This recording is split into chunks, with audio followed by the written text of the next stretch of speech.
Hi ಎಲ್ಲರಿಗೂ ನಮಸ್ಕಾರ. ನಾನು ರುಕ್ಮಿಣಿ ಬೆಂಗಳೂರಿನಿಂದ. ಎಲ್ಲರೂ ಹೇಗಿದ್ದೀರಾ? ಚೆನ್ನಾಗಿದ್ದೀರಾ? ನಾನು ಚೆನ್ನಾಗಿದ್ದೀನಿ. ಇವತ್ತು ವಿಡಿಯೋ ಒಂದು ಮೋಟಿವೇಶನಲ್ ವಿಡಿಯೋ.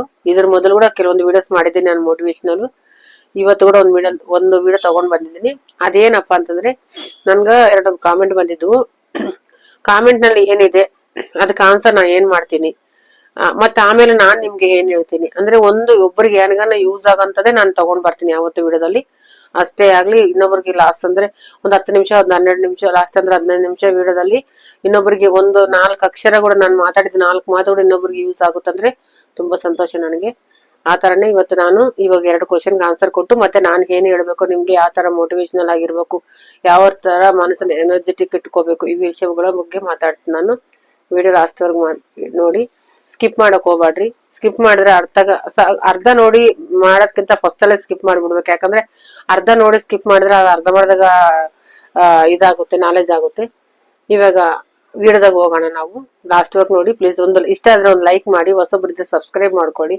ಯಾಕಂದ್ರೆ ಇಂಥ ಒಳ್ಳೆ ನಾನು ಯಾವುದೇ ವಿಡಿಯೋ ಮಾಡಿದ್ರೆ ಜೆನ್ಯೂನ್ ಆಗೇ ಮಾಡ್ತೀನಿ. ಯಾವುದು ಕಲ್ಪಿತ ಅದು ಇದು ತಂದು ನಾ ಹೇಳಕ್ ಹೋಗಲ್ಲ. ಏನ್ ಆಗ್ತಾ ಇದೆಯೋ ಏನ್ ಆಗುತ್ತೋ ಅದನ್ನ ಬಗ್ಗೆನೇ ಮಾತಾಡ್ತೀನಿ ನಾನು. ನಾನು ಹೇಳ್ತೇನೆ, ನನ್ನ ವಿಡಿಯೋಸ್ ಜೆನ್ಯೂನ್ ಆಗಿರ್ತಾವ ಅಷ್ಟೇ.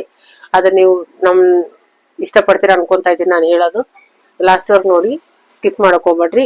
ಒಂದು ಲೈಕ್ ಮಾಡಿ ಲಾಸ್ಟ್ಗೆ, ಮತ್ತೆ ಆಮೇಲೆ ಹೊಸಬ್ರಾದ್ರೆ ಸಬ್ಸ್ಕ್ರೈಬ್ ಮಾಡ್ಕೊಂಡು ಬನ್ನಿ ವಿಡಿಯೋಗೆ ಹೋಗೋಣ. ಇವಾಗ ಫಸ್ಟ್ ಏನಂತಂದ್ರೆ, 2 ಕಾಮೆಂಟ್ ಬಂದಿದ್ದಾವೆ. 2ರಲ್ಲಿ ಫಸ್ಟ್ ಕಾಮೆಂಟ್ ನೋಡೋಣ ನಾವು. ಏನಂತ ಹೇಳ್ತಾರೆ ಅಂದ್ರೆ, ಅವರು ಮನೆಯಲ್ಲೇ ಸ್ಟಿಚ್ ಮಾಡ್ತಾರಂತೆ, ಆದ್ರೆ ಟೈಮ್ ಅಡ್ಜಸ್ಟ್ ಆಗ್ತಾ ಇಲ್ಲ. ಇದು ಕ್ವಶನ್ ನನಗೆ. ಟೈಮ್ ಅನ್ನೋದು ಯಾರಿಗೆ ಅಡ್ಜಸ್ಟ್ಮೆಂಟ್ ಆಗಲ್ಲ ರೀ. ಟೈಮ್ ಅಡ್ಜಸ್ಟ್ಮೆಂಟ್ ಆಗಲ್ಲ, ನಾವೇ ಟೈಮ್ಗೆ ಅಡ್ಜಸ್ಟ್ಮೆಂಟ್ ಆಗ್ಬೇಕು, ಸರಿನಾ? ಯಾಕಂದ್ರೆ ಯಾವತ್ತು ಟೈಮ್ ತುಂಬಾ ವ್ಯಾಲ್ಯೂಬಲ್ ಆಗುತ್ತೆ. 1 ಸೆಕೆಂಡ್ ಮುಂದಕ್ಕೆ ಹೋಯ್ತಂದ್ರೆ ಇಂದ ತರಕ್ಕೂ ಆಗಲ್ಲ, ಯಾರಿಗೂ ಆಗಲ್ಲ. ಈ ಪ್ರಪಂಚನಾಗಲ್ಲ, ಇಡೀ ಜಗತ್ನಾಗೂ ಯಾರ ಕೈಲೂ ಆಗಲ್ಲ.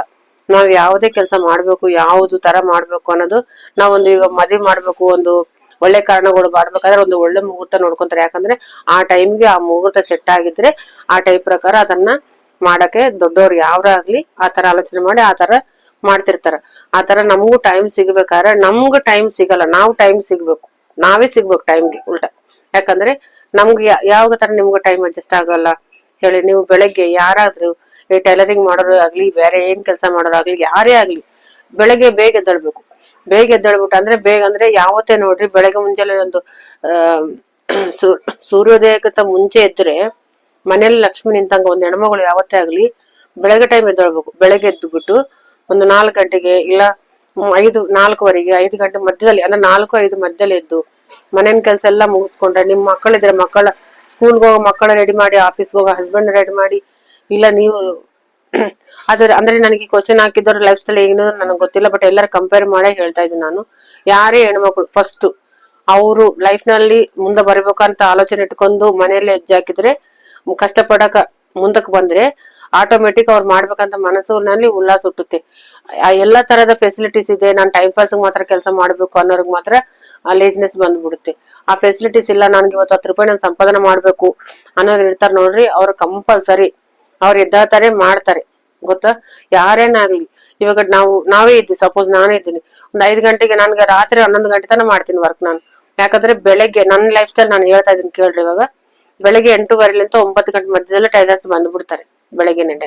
ನಾನು ಅವಾಗ ಯಾವಾಗ ಎದ್ದೇಳ್ಬೇಕು ಹೇಳ್ರಿ? ಅವ್ರ ಕಟಿಂಗ್ ಕೊಡ್ಬೇಕು, 3 ಜನಕ್ಕೆ ನಾನು ಕಟಿಂಗ್ ಕೊಡ್ಬೇಕು. ಬೆಳಗ್ಗೆ ಎದ್ದೇಳ್ಬೇಕಾದ್ರೆ ಎಷ್ಟು ಗಂಟೆಗೆ ಎದ್ದೇಳ್ತೀನಿ ನಾನು? 5:30 ಅಥವಾ 6 ಗಂಟೆ ಲಾಸ್ಟ್. ಅಂದ್ರೆ ನಾನು ಒಂದ್ ವೇಳೆ ಸುಸ್ತಾಗಿದ್ರೆ, ಬಾಡಿ ಪೇನ್ಸ್ ಬಂದಿದ್ರೆ, ಒಂದೊಂದ್ಸರ್ತಿ ಕೆಲಸ ಮಾಡಕ್ಕೆ ಆಗಲ್ಲ, ಅಷ್ಟು ಸುಸ್ತಾಗಿರುತ್ತೆ, ಬಾಡಿ ಪೇನ್ಸ್ ಬಂದಿರುತ್ತೆ, ಬೆನ್ನು ನೋವು ಬಂದಿರುತ್ತೆ, ಎದ್ದಳಕ್ಕೆ ಇಷ್ಟ ಆಗಲ್ಲ. ಅಂದ್ರೂ ಲಾಸ್ಟ್ ಅಂದ್ರೆ 6:30 ಅಷ್ಟು ಒಳಗೆ ಎದ್ದೇಳ್ಬಿಡ್ತೀನಿ. ಅಷ್ಟು ಎದ್ರು ಮನೆಗೆ ಇದಾರೆ, ನಮ್ಮ ಮಕ್ಕಳು ಮಾಡ್ತಾರೆ, ಓಕೆ. ಅವ್ರಿಲ್ಲ ಅಂತಂದ್ರೆ ನಾನ್ ಕಂಪಲ್ಸರಿ, ನನ್ನ ಮಕ್ಕಳು ಇಲ್ಲ ಅಂದ್ರೆ, ನನ್ನ ಮಗಳು ಅವ್ರಿಲ್ಲ ಅಂದ್ರೆ ನಾನೇ ಮಾಡ್ಕೋಬೇಕು ಕೆಲ್ಸ. ಸೊ ಅವಾಗ ನಾವು 6 ಗಂಟೆಗೆ ಎದ್ರೆ ಕೂಡ 6 ನಿಂದ 7, 8, 9 ಇಷ್ಟು ಒಳಗೆ 3 ಗಂಟೆ ಒಳಗೆ ಎಲ್ಲಾ ಕೆಲಸ ಮುಗಿಸ್ಕೋಬೇಕು. ಹೌಸ್ ವೈಫ್ ತಾನೆ ನಾವು, ಮನೇಲಿ ಕೆಲಸ ನಾವ್ ಹೆಣ್ಮಕ್ಳ ತಾನೆ. ಹೌಸ್ ವೈಫ್ ಆದ್ರೆ ಮನೆಗ್ ಮಾಡ್ಕೊಂಡಿರ್ತಾರ, ಮನೆ ಸ್ಟಿಚ್ ಮಾಡ್ಕೊಂಡಿರ್ತಾರ. ನಾನ್ ಬೇರೆ ಅಂಗಡಿಗೆ ಹೋಗ್ಬೇಕು. ಅಂಗಡಿಗೆ ಹೋಗ್ಬೇಕಾದ್ರೆ ಬೆಳಗ್ಗೆ ಎದ್ಬಿಟ್ಟು ಎಲ್ಲಾ ಕೆಲಸ ಮುಗಿಸ್ಕೊಂಡು, ಈಗ ಸದ್ಯಕ್ಕೆ ಮನೇಲಿ ಇದಾರೆ ಹೆಣ್ಮಕ್ಳು ಮಾಡ್ತಾ ಇದಾರೆ, ಓಕೆ. ಅದು ಇಲ್ಲ ಅಂತಂದ್ರೆ ನಾನು ಕಂಪಲ್ಸರಿ ಮಾಡ್ಲೇಬೇಕು. ಮಾಡ್ಕೊಂಡು ಅವಾಗ 9 ಗಂಟೆಗೆಲ್ಲ ನಾನು ಕಂಪಲ್ಸರಿ ಅಂಗಡಿ ಓಪನ್ ಮಾಡೇಬೇಕು. ಎಲ್ಲ ಅಷ್ಟು ಒಳಗೆ ಎಲ್ಲ ಕೆಲಸ ಮುಗಿಸ್ಬೇಕು 3 ಅವರ್ಸ್ ಒಳಗೆ. 3 ಅವರ್ಸ್ ಅಷ್ಟು ಕೆಲಸ ಏನಿರುತ್ತೆ ಹೇಳಿ? 3 ಅವರ್ಸ್ನಾಗ ಒಂದು ಫ್ಯಾಮಿಲಿಗೆ ಏನ್ ಬೇಕು ಆರಾಮ್ಸೆ ಮಾಡ್ಕೋಬಹುದು. 3 ಗಂಟೆ ಟೈಮ್ ಅಲ್ಲಿ ನಾವ್ ಏನೇನ್ ಮಾಡ್ಬೇಕು, 6 ಗಂಟೆಗೆ ಫೈನಲ್ ನೀವ್ ಎದ್ದರೆ ಕೂಡ 6 7 8 9 ಒಳಗಡೆ ಎಲ್ಲ ಕೆಲಸ ಮುಗಿಸ್ಕೊಂಡು ನೀವು ಮನೇಲಿ ಸ್ಟಿಚ್ ಮಾಡ್ರಿ. ನಾನು ಹೇಳ್ತಾ ಇದ್ದೀನಿ, ನನ್ನ ಸ್ಟೋರಿ ಫಸ್ಟ್ ಮುಗಿಸೋಣ. ಆಮೇಲೆ 9 ಗಂಟೆಗೆ ಹೋಗಿನಂದ್ರೆ 9 ಗಂಟೆಲಿಂದ ನಾನು ಬರೋದು ಇವಾಗ ಮಧ್ಯಾಹ್ನ, ಮತ್ತೆ 2 ಗಂಟೆಗೆ ಲಂಚ್ ಟೈಮ್ ಬರ್ತೀನಿ. ಅಲ್ಲಿವರೆಗೂ ಕಟಿಂಗು, ಕಸ್ಟಮರ್ ಅಟೆಂಡಿಂಗು, ಅವ್ರ ಮತ್ತೆ ಹೆಮ್ಮಿಂಗ್ ತಗೊಂಡೋಗಿರೋ ಹೆಮ್ಮಿಂಗ್ ಉಕ್ಸ ಕರೆಕ್ಟ್ ಆಗಿದಾರ ಇಲ್ಲ ಅವೆಲ್ಲ ಚೆಕ್ ಮಾಡ್ಕೊಂಡು ಐರನ್ ಮಾಡಿ ಹ್ಯಾಂಗರ್ಗೆ ಹಾಕಿ ಮತ್ತೆ ಡಿಸ್ಪ್ಲೇ ಮಾಡಿ, ಮತ್ತೆ ಇವತ್ತು ಟೈಲರ್ಗೆ ಏನೇನು ಕೊಡ್ಬೇಕು ಬಟ್ಟೆಗಳು ಅದ್ರ ಕಟಿಂಗ್ ಮಾಡಿ ಅವ್ರು ಕೊಟ್ಬಿಟ್ಟು ಮಧ್ಯಾಹ್ನ ಊಟಕ್ಕೆ ಬಂದು 2 ಗಂಟೆಗೆ ಮತ್ತೆ 3:30 4 ಗಂಟೆಗೆ ಮತ್ತೆ ಅಂಗಡಿಗೆ ಹೋದೋಳು. ರಾತ್ರಿ 11 ಗಂಟೆಗೆ ಮತ್ತೆ ತಿರುಗಿ ಬರೋದು ನಾನು. ಗೊತ್ತಾಯ್ತ್ರಿ? ಅವಾಗ ಮತ್ತೆ ಆ 3 ಜನ ಕಟಿಂಗ್ ಕೊಡ್ತೀನಿ ಹಂಗೆ ನಾನು. ಮೂರ್ ಜನ ಒಬ್ರೊಬ್ರು 4, ಒಬ್ರೊಬ್ರು 5, ಒಬ್ರೊಬ್ರು ಈ ತರ ಸ್ಟಿಚಿಂಗ್ ಮಾಡ್ಕೊಂತಾರೆ. ಅಷ್ಟು ಕಟಿಂಗ್ ಒಬ್ಳೆ ಮಾಡ್ತೀನಿ ನಾನು. ಒಬ್ಳೆ ಮಾಡ್ತೀನಿ. ಮತ್ತೆ ಕಟಿಂಗ್ ಮಾಡಿ ಮತ್ತೆ ಸ್ಟಿಚಿಂಗ್ ಮಾಡೋರಿಗಿನ್ನು 11 ಗಂಟೆವರೆಗೂ ಎಲ್ಲ ಮುಗಿಸ್ಕೊಂಡು 11 ಗಂಟೆಗೆ ಬಂದು ಊಟ ಮಾಡಿ ಮಲಗಿಸ್ರು 11:30 12 ಆಗುತ್ತೆ. ಅವಾಗ ಟೈಮ್ ಎಲ್ಲಿ ಸಿಗುತ್ತೆ ಹೇಳಿ ನಮ್ಗೆ? ಈ ತರ ಲೈಫ್ ಸ್ಟೈಲ್ ಇರುತ್ತೆ. ಅದಕ್ಕೋಸ್ಕರ ನಾನು ಹೇಳ್ತಾ ಇದ್ದೀನಿ, ಬೆಳಗ್ಗೆ ನಿಂತ ಯಾರೇ ಆಗಿಲ್ಲ ನಮ್ಗಿಂತ ಚಿಕ್ಕವರೇ ಇರ್ತೀರಿ ನೀವು. ನಾನಂತ ನಿಮ್ಗೆ ಹೇಳಿದ್ದೇನೆ ಇದ್ರ ಮೊದಲು ಕೂಡ. ನಾನು ಈ ಫೀಲ್ಡ್ಗೆ ಬಂದ 30 ಇಯರ್ಸ್ ಆಗಿದೆ ಅಂದ್ರೆ ನೀವು ಲೆಕ್ಕ ಮಾಡ್ಬೋದು ಎಷ್ಟು ವರ್ಷದಿಂದ ಮಾಡ್ತೀನಿ ಅನ್ಬೋದು.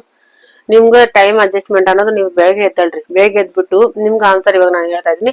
ಬೆಳಗ್ಗೆ ಬೇಗ ಎದ್ಬಿಟ್ಟು ಅಂದ್ರೆ ಒಂದು ಬೇಗ ಅಂತೀನಿ ಅಂತಂದ್ರೆ 4 ಗಂಟೆಗೆ 3 ಗಂಟೆಗೆ ಎದ್ದು ಕೂಡ್ಬೇಡ್ರಿ. 4 ಮೇಲೆ ಯಾವಾಗ್ಲೂ ಯಾರಾದ್ರೂ ಎದ್ದಾಳದ 4 ಮೇಲೆ ಎದ್ದಾಳ್ಬೇಕು. 4 5 ಗಂಟೆ ಮಧ್ಯದಲ್ಲಿ ಕಂಪಲ್ಸರಿ. 6 ಗಂಟೆಗೆಲ್ಲ ಮನೆ ದೀಪ ಹಾಕಿದ್ರೆ ಮನೆ ಲಕ್ಷ್ಮಿ ಇರುತ್ತೆ ಗೊತ್ತಾ ಯಾರಿಗಾನ? 6 ಗಂಟೆ ಒಳಗಡೆ ಕಸ ಗುಡಿಸ್ಕೊಂಡು ಮನೇಲಿ ದೀಪ ಹಾಕೊಂಡ್ರೆ ಆ ಮನೆ ಲಕ್ಷ್ಮಿ ಎಲ್ಲಿಗೆ ಹೋಗಲ್ಲ ಗೊತ್ತಾ? ಯಾವಾಗ್ಲೂ ಹಿಡಿದೇ ನಾವ್ ಹಿಡಿದೇ ಬಂಗಾರ ಆ ತರ ಇರುತ್ತೆ. ಅಲ್ಲಿ ಮನೆ ಕಳನೂ ಇರುತ್ತೆ.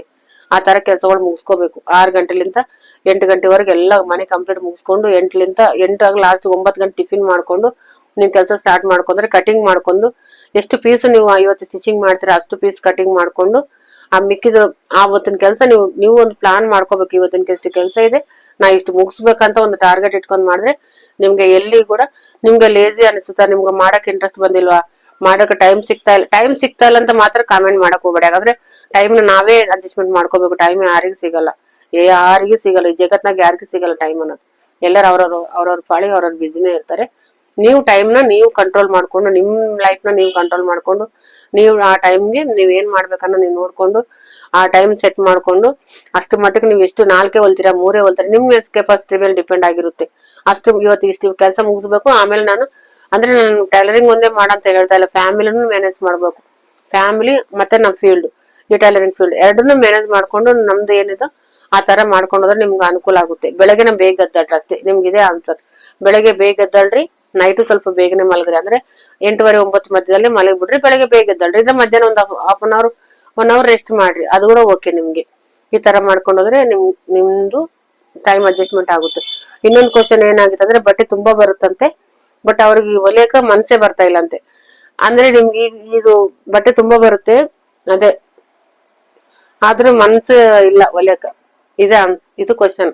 ಇದಕ್ಕೆ ಮನ್ಸಿಲ್ಲ ಅನ್ನಕ್ಕೆ ನೀವು ಫೈನಾನ್ಸಿಯಲಿ ನೀವು ಫಿಟ್ ಇರ್ಬೋದು. ಮೋಸ್ಟ್ಲಿ ಫೈನಾನ್ಷಿಯಲ್ ಪ್ರಾಬ್ಲಮ್ ಅಂತ ಫಿಟ್ ಇರ್ಬೋದು ಮೋಸ್ಟ್ಲಿ. ನಿಮ್ಗ ಯಾವ ಆರ್ಥಿಕ ಸಮಸ್ಯೆಗಳು ಇರ್ಲಿಕ್ಕಿಲ್ಲ ನನಗೆ ಗೊತ್ತಿದ್ದಲ್ಲಿ ಅನಿಸ್ತಾ ಇದೆ. ಯಾಕಂದ್ರೆ ಆರ್ಥಿಕ ಸಮಸ್ಯೆ ಇದ್ದವನು ನಾಳೆ EMI ಕಟ್ಬೇಕು, ನಾಳೆ ಮನೆ ರೆಂಟ್ ಕಟ್ಬೇಕು, ನಾಳೆ ಇನ್ನೊಂದು ಕೆಲಸ ಮಾಡ್ಬೇಕು, ಮತ್ತೆ ಏನೋ ಇನ್ ಮನೆಗೆ ರಾಶನ್ ತಂದ್ಕೋಬೇಕು, ಈ ತರ ಟೆನ್ಷನ್ ಇದ್ದವರು ಆರಾಮಾಗಿ ನಿದ್ದೆ ಮಾಡಲ್ಲ, ಆರಾಮಾಗಿ ಕೆಲ್ಸನ ಬಿಟ್ಟು ಲೇಸಿಯಾಗಿ ಕೂಡಲ್ಲ. ಇದು ನಂದು ಗೊತ್ತಿದ್ದ ಮಟ್ಟಿಗೆ. ಯಾಕಂದ್ರೆ ಫೈನಾನ್ಷಿಯಲಿ ನೀವು ಆಲ್ರೆಡಿ ನೀವು ವೆಲ್ ಸೆಟಲ್ ಆಗಿದ್ರೆ ಮಾತ್ರ ಈ ತರ ಹೇಳಕ್ ಸಾಧ್ಯ ಆಗುತ್ತೆ. ಯಾಕಂದ್ರೆ ನಿಮ್ಗೆ ದುಡ್ಡು ಬೇಕಂದ್ರೆ ನೀವು ಕೆಲಸ ಮಾಡಕ್ ಸ್ಟಾರ್ಟ್ ಮಾಡ್ತೀರಾ. ಇಲ್ಲ ನಿಮ್ಗೆ ಲೇಜಿ ಬೇಡ ಬಿಡಪ್ಪ ಅದೇ ಲೇಜಿ ಅಂದ್ರೇನೆ ದುಡ್ಡಿದ್ರೇನೆ ಲೇಜಿ ತನ ಬರೋದು ಯಾರಿಗೆ. ಅದೇ ದುಡ್ಡಿಲ್ಲ ಅಂದ್ರೆ ಯಾರು ಕೂಡ ದುಡ್ಡು ಇಲ್ಲ ಬೇಕು ಅಂದವ್ರು ಯಾರಾದ್ರೂ ಎಲ್ಲರೂ ಕಷ್ಟಪಡ್ತಾರೆ ಕಂಪಲ್ಸರಿ. ಯಾಕಂದ್ರೆ ನಾನು ಇವತ್ತು ಕಷ್ಟಪಟ್ರೆ ನಾನು ಸಾಯಂಕಾಲ 2 ಬ್ಲೌಸ್ ಹೊಲ್ದು ಕೊಟ್ರೆ ಇದ್ರ ಇಷ್ಟು ಅಮೌಂಟ್ ಅಂತ ಬರುತ್ತೆ, ಅಮೌಂಟ್ ನನ್ಗೆ ಯೂಸ್ ಆಗುತ್ತೆ ಅನ್ನೋ ಥಿಂಕ್ ಆಟೋಮೆಟಿಕ್ ಇರುತ್ತೆ ಮೈಂಡ್ ಅಲ್ಲಿ. ನನ್ನ ಮೈಂಡ್ ಅಲ್ಲಿ ಅದೇ ಇರುತ್ತೆ, ಅಪ್ರಾಕ್ಸಿಮೇಟ್ಲಿ ಎಲ್ಲರ ಮೈಂಡ್ ಅಲ್ಲಿ ಅದೇ ಇರುತ್ತೆ. ಯಾಕಂದ್ರೆ ಎಲ್ಲರಿಗೂ ಅದೇ ಥಿಂಕ್ ಇರುತ್ತೆ. ದುಡ್ಡು ಇವತ್ತು ಸಪೋಸ್ ನಾನು ಶಾಪ್ ರೆಂಟ್ ಕಟ್ಟಬೇಕಾದ್ರೆ ಇವತ್ತು ಇಷ್ಟು ತಿಂಗಳಿಗೆ ಇಷ್ಟು ಅಂತ ನಾನು ಒಂದು ಟಾರ್ಗೆಟ್ ಇಟ್ಕೊಂಡಿರ್ತೀನಿ. ಆ ಟಾರ್ಗೆಟ್ ಕಂಪ್ಲೀಟ್ ಮಾಡ್ಬೇಕು. ನಾನು ವರ್ಕರ್ಸ್ಗೆ ಪೇಮೆಂಟ್ ಕೊಡ್ಬೇಕು, ಶಾಪ್ ರೆಂಟ್ ಕಟ್ಬೇಕು, ಕರೆಂಟ್ ಬಿಲ್ ಕಟ್ಟಬೇಕು, ಲೈನಿಂಗ್ಸ್ ತರಬೇಕು, ಥ್ರೆಡ್ಸ್ ತರ್ಕೋಬೇಕು, ಇವೆಲ್ಲ ತರ್ಬೇಕಂದ್ರೆ ಅಮೌಂಟ್ ಬೇಕು. ಅಮೌಂಟ್ ಬೇಕಂದ್ರೆ ಆಟೋಮೆಟಿಕ್ ದುಡ್ಡೇ ಬೇಕಲ್ರಿ. ದುಡ್ಲೇಬೇಕು.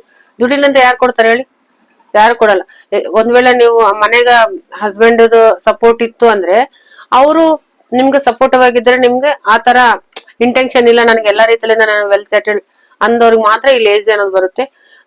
ನಾರ್ಮಲ್ ಆಗಿ ಕ್ಯಾಶುವಲ್ ಆಗಿ ಏನು ಲೇಜಿ ತನಂತೂ ಯಾರಿಗ್ ಬರಲ್ಲ. ಇನ್ನೊಂದ್ ಏನ್ ಗೊತ್ತಾ, ಒಂದ್ ದೊಡ್ಡೋರು ಏನಂತ ಹೇಳಿದ್ದಾರೆ, ಕಾಯಕವೇ ಕೈಲಾಸ. ನಾವು ಕೈಲಾಸ ಎಲ್ಲ ನೋಡ್ತೀವಿ ಹೇಳಿ, ಕಾಯಕನಲ್ಲೇ ಕೈಲಾಸ ನೋಡ್ಬೇಕು. ಅದ್ ಕಷ್ಟ ಪಟ್ರನ ತನ್ನ ದುಡ್ಡು ಹೊಟ್ಟೆ ತುಂಬ. ಅದೇನಂತಾರೆ, ಕೈ ಕೆಸರಾದ್ರೆ ಬಾಯಿ ಮೊಸರು. ಆತರ ಕೈ ಕೆಸರು ಮಾಡ್ಕೋಬೇಕು ನಾವು, ಅವಾಗಲೇ ಬಾಯಿ ಮೊಸರು ಆಗೋದು ನಮ್ಗೆ. ಇಲ್ಲಂದ್ರೆ ಎಲ್ಲಿಂದ ಹೊಟ್ಟೆ ತುಂಬುತ್ತದೆ, ಎಲ್ಲಿಂದ ಬರುತ್ತೆ ಹೇಳಿ? ಹೊಟ್ಟೆ ಸುಟ್ರೆ ತಾನೇ ನಿಮ್ ಕೆಲಸ ಮಾಡಕ್ ಇಷ್ಟ ಪಡೋದು. ಹೊಟ್ಟೆ ಸುಟ್ಟಿಲ್ಲ ಅಂದ್ರೆ ಕೆಲಸ ಹೆಂಗ್ ಮಾಡ್ತೀರಿ ಹೇಳಿ? ನಿಮ್ಗೆ ಎಲ್ಲ ರೀತಿಯಿಂದ ಅನುಕೂಲ ಇತ್ತಪ್ಪ ಅಂದ್ರೆ ಅವ್ರಿಗೆ ಅನಿಸ್ತದ, ನನಗೇನ್ ಎಲ್ಲ ಏನ್ ಪ್ರಾಬ್ಲಮ್ ಇಲ್ಲ ಬಿಡಿ, ನಾನು ಏನ್ ಕೆಲಸ ಮಾಡೋದು ಅನ್ನೋದು ಲೇಜಿ ಬರುತ್ತೆ. ಇಲ್ಲ ಏನು ಇಲ್ಲ ನನ್ಗೆ ಮಾಡ್ಲೇಬೇಕು ಅನ್ನೋ ಇಂಟೆನ್ಷನ್ ಇದ್ರೆ ಕಂಪಲ್ಸರಿ ಮಾಡ್ತೀರಾ ನೀವು ಕೆಲಸ. ಇದು ಯಾರಾಗ್ಲಿ ನಾನು ಹೇಳ್ತಾ ಇದ್ನಲ್ಲ, ಲೇಜಿ ಎಂಬುದು ಮನಸ್ಸಲ್ಲಿ ಬರ್ಲೇಬಾರ್ದು. ಯಾಕಂದ್ರೆ ನಾವ್ ಇರತನ ನಾವ್ ಹಂಗೆ ಬಂದು ಹಂಗೆ ಹೋಗ್ಬಾರ್ದು. ನಾನು ಅದನ್ನೇ ಹೇಳೋದು ಎಲ್ಲರಿಗೆ. ನಾವೇನೋ ಈ ಭೂಮಿ ಮೇಲೆ ಬಂದಿವಂತ ಏನೋ ಒಂದು ಮಕ್ಕಳು ನಮ್ನ ನೋಡಿ ಗರ್ವ ಪಡ್ಬೇಕು. ನಮ್ ತಾಯಿಯಿಂದರಿ ಈ ಕೆಲಸ ಮಾಡಿದ್ದಾಳೆ, ನಮ್ಮಮ್ಮ ನಮ್ ಗ್ರೇಟ್ ಅನ್ನೋದು ನಮ್ಮ ಮಕ್ಕಳು ನಮ್ನ ನೋಡಿ ಫಸ್ಟ್ ತಾಯಿ ಯಾರ ಗುರು ಹೇಳು? ತಾಯಿನೇ ಗುರು, ತಂದೆನೇ ಗುರು. ಮನೇಲೆ ಮಕ್ಕಳು ನೋಡೋದು ನಮ್ನ ನೋಡಿ ಮಕ್ಕಳ ಮುಂದಕ್ಕೆ ಹೋಗೋದು. ನಾವು ಕರೆಕ್ಟ್ ಆಗಿ ನಾವ್ ಏನ್ ಕಷ್ಟ ಮಾಡ್ತೇವೆ, ನಾವ್ ಲೇಜಿ ಬಿದ್ರೆ ನಮ್ಮ ಮಕ್ಕಳು ಲೇಜಿ ಬಿಡ್ತಾರೆ. ನಾವ್ ಮೊಬೈಲ್ ಹಿಡ್ಕೊಂಡ್ ಕೂತ್ರೆ ನಮ್ಮ ಮಕ್ಕಳು ಮೊಬೈಲ್ ಹಿಡ್ಕೊಂಡ್ ಕೂತಿರ್ತಾರೆ. ಇದೇ ಆಗೋದು. ಅದಕ್ಕೆ ನಾವು ಲೇಜಿ. ನಿಮ್ಗೆ ಲೇಜಿಗೆ ಒಂದ್ ವೇಳೆ ಸಪೋಸ್ ನಿಮ್ಗೆ ಆತರ ಸುಸ್ತಾಗ್ತಾ ಇದೆ, ಮಾಡ್ತಾ ಇದೆ ಅಂದ್ರೆ ಒಳ್ಳೆ ಸಾಂಗ್ಸ್ ಕೇಳಿ. ನೋಡಕ್ ಹೋಗ್ಬೇಡ್ರಿ, ಸಾಂಗ್ಸ್ ಕೇಳಿ. ಕಿವಿಗಿಲಿಂತ ಸಾಂಗ್ಸ್ ಕೇಳ್ತಾ ಕೆಲಸ ಮಾಡಿ. ಒಳ್ಳೆ ಮಾತುಗಳು, ಯಾರನ್ನ ಫ್ರೆಂಡ್ಸ್ ಇದ್ರೆ ಅವ್ರ ಹತ್ರ ಮಾತಾಡ್ತಾ ಕಟಿಂಗ್ ಮಾಡ್ಕೊಳ್ಳಿ, ಸ್ಟಿಚಿಂಗ್ ಮಾಡಿ. ಯಾರನ್ನ ಇನ್ನೊಬ್ಬರ ನಿಮ್ ಒಬ್ಬರೇ ಇತ್ತಪ್ಪ ಅಂದ್ರೆ ಇನ್ನೊಬ್ಬರ ಜೊತೆ ತಗೊಂಡು ಟೈಲರಿಂಗ್ ಹೇಳ್ಕೊಟ್ರೆ ನಿಮ್ ಜೊತೆಗೆ ಯಾರನ್ನೊಬ್ರು ಬರ್ತಾರೆ. ನಿಮ್ಗೆ ಹೆಲ್ಪ್ ಆಗುತ್ತೆ, ನಿಮ್ ಜೊತೆ ಕುಂತಂಗ ಆಗುತ್ತೆ. ಅವ್ರ ಜೊತೆಗೆ ಒಳ್ಳೆ ಮಾತುಗಳನ್ನ ಶೇರ್ ಮಾಡ್ಕೊಂತ ಸ್ವಲ್ಪ ಹ್ಯಾಪಿ ಆಗಿದ್ದು ಡೈಲಿ ಹ್ಯಾಪಿ ಕೆಲಸ ಮಾಡಿ, ಸಂತೋಷದಿಂದ ಮಾಡಿ. ಆಟೋಮೆಟಿಕ್ ಸೆಟ್ ಆಗುತ್ತೆ ನಿಮ್ಗೆ. ಇದೆಲ್ಲರೂ ನಾನು ಹೇಳ್ತಾ ಇದ್ನಲ್ಲ, ಇವೇ ಕ್ವಶನ್ಗೆ ಇವೇ ಆನ್ಸರ್ಸ್. ನನ್ನ ಒಪಿನಿಯನ್ ನಾನು ಹೇಳ್ತೀನಿ ನೋಡ್ರಿ. ಯಾವತ್ತೇ ಆಗ್ಲಿ ಕಷ್ಟ ಜೀವಿಗಳು, ನಾವು ಕಷ್ಟ ಮಾಡ್ಲೇಬೇಕು. ಯಾವತ್ತು ನಾವ್ ಒಂದು ಫೀಲ್ಡ್ ನಾಗ ಬಂದೀವಿ ಅಂತಂದ್ರೆ ನಮ್ ಹೊಟ್ಟಿಪಾಡಿಗೆ ಬಂದಿರ್ತೀವಿ ನಾವ್ ಇವತ್ತು ಹೊಟ್ಟಿಪಾಡಿ ಇಲ್ಲಾಂದ್ರೆ ನಮ್ಗೆ, ಯಾಕಂದ್ರೆ ಎಲ್ಲಾ ರೀತಿಯಲ್ಲೂ ಕೊಟ್ಟಿದ್ರೆ ನಾವು ಕಾರಲ್ಲಿ ಕುಂತು ಐಶ್ವರ್ಯ ಜೀವನ ಮಾಡ್ಬೇಕು. ಟೈಲರಿಂಗ್ ಕಲ್ತ್ಕೊಂಡು ಟೈಲರಿಂಗ್ ಫೀಲ್ಡ್ ನಾಗ ಯಾಕೆ ಬರ್ಬೇಕು ಹೇಳಿ? ಯಾರನ್ನಾಗ್ಲಿ ಬಂದಾರ ಮಿಷಿನ್ ಕಲ್ತಾರ ಅಂದ್ಮೇಲೆ ಅವ್ರ ಕಷ್ಟ ಜೀವಿಗಳು ಆಗಿರ್ತಾರೆ. ಸೊ ನಾವು ಕಷ್ಟ ಪಡ್ಬೇಕು. ಕಷ್ಟಪಟ್ಟು ನಾವು ಹೊಲ್ದಿದ ಬಟ್ಟೆ 4 ಜನ ಹಾಕೋಬೇಕು. ಅವ್ರು ನಮ್ನ ನೋಡಿ ನಮ್ಮ ಹತ್ರನೇ ಬರ್ಬೇಕು ಅವ್ರು. ಆ ತರ ನಾವು ಕೆಲಸ ಮಾಡ್ಬೇಕು ಪರ್ಫೆಕ್ಟ್ ಆಗಿ.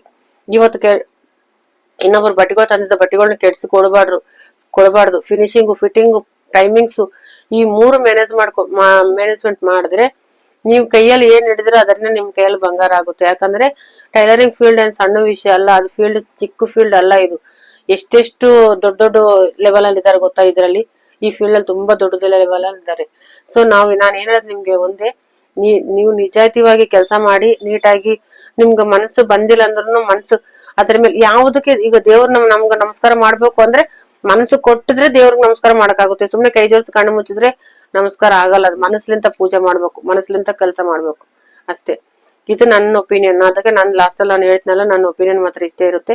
ನಾನ್ ಕಷ್ಟ ಮಾಡ್ತೀನಿ, ನಾನ್ ಕಷ್ಟ ಜೀವಿ. ನಾನು ಹೇಳ್ತಾ ಇದ್ನಲ್ಲ, ನಾನು ಯಾವತ್ತು ಕೂಡ ನಾನ್ ಸಣ್ಣ ಇನ್ಸ್ಟೆಂಟ್ ಹೇಳ್ತೀನಿ ನೋಡ್ರಿ. ನಾನು 12 ವರ್ಷ ಇದ್ದಾಗ ನನಗೆ ನಮ್ಮ ಅಪ್ಪಂದು ಹಳೆ ಬಟ್ಟೆಗಳು ತಗೊಂಡು ಅದನ್ನ ಅನ್ನ ಬರ್ಸಿದ್ದು, ಅದೇನಂತಾರ ಅನ್ನ ಬರ್ಸ್ತಾರಲ್ಲ ಗಂಜಿ, ಅದರಲ್ಲಿ ಬಟ್ಟೆಗಳು ನಮ್ಮ ಅಪ್ಪನ ಲುಂಗಿ ಅದ್ರಲ್ಲಿ ಹಾಕಿ ಅದನ್ನ ಐರನ್ ಇಲ್ಲ ನಮ್ಗೆ, ಒಂದು ತೆಂಬಿಗೆನಲ್ಲಿ ಏನಂತಾರ ಒಲೆ ಸುಟ್ಟಿದ ಮೇಲೆ ಬರುತ್ತಲ್ಲ ಬೆಂಕಿ, ಅದನ್ನ ಹಾಕ್ಬಿಟ್ಟು ಅದನ್ನ ಅಂದ್ರೆ ನಾನು ಸ್ವಲ್ಪ ಕನ್ನಡದಲ್ಲಿ ಟ್ರಾನ್ಸಾಕ್ಷನ್ ಬರಲ್ಲ, ಅದನ್ನ ಹಾಕಿ ಅದನ್ನ ಐರನ್ ತರ ಮಾಡಿ ಅದನ್ನ ಮತ್ತೆ ಫೋಲ್ಡ್ ಮಾಡಿ ದಿಂಬು ಕೆಳಗೆ ಇಟ್ಕೊಂಡು ಮಲಗಿ ಬೆಳಗ್ಗೆ ಎದ್ದು ಮತ್ತೆ ಪೇಪರ್ ಕಟಿಂಗ್ ಮಾಡಿ ಮತ್ತೆ ಅದನ್ನ ಆ ಬಟ್ಟೆ ಮೇಲೆ ಇಟ್ಟು ಕಟ್ ಮಾಡಿ ಕೈಲಿಂದ ಹೊಲ್ದು ಆ ತರ ಪ್ರಾಕ್ಟೀಸ್ ಮಾಡಿದೀನಿ ಗೊತ್ತಾ ನಾನು.